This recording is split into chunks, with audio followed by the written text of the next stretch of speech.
केंद्र शासनाच्या जलजीवन मिशन प्रकल्पांतर्गत जिल्ह्यात सुरू असलेल्या विविध कामांची पाहणी करण्यात आली आहे। केंद्र शासन नियुक्त सदस्य समीर कुमार पांडा आणि रवींद्र सोळंके यांनी गंगापूर, वैजापूर, सिल्लोड, फुलंब्री या तालुक्यातील विविध कामांची पाहणी देखील केली आहे। या पाहणी दरम्यान कामाविषयीचा अहवाल जिल्हाधिकारी कार्यालयात सादर करण्यात आला। पाहणी दरम्यान केलेल्या कामकाजाबाबत त्यांनी समाधान व्यक्त केलं।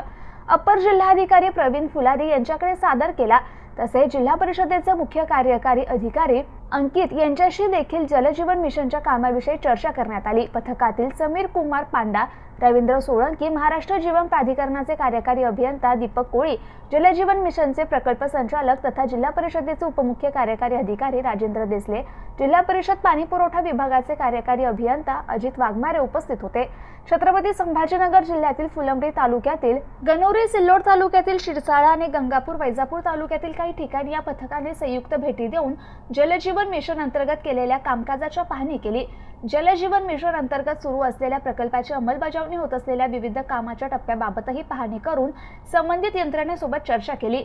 जलजीवन मिशनच्या कामाच्या पडताळणीसाठी हे पथक जिल्हा दौऱ्यावर आले होते। या पाहणी दरम्यान जलजीवन मिशनच्या कामाविषयी समाधान व्यक्त केल्याची माहिती यावेळी देण्यात आली।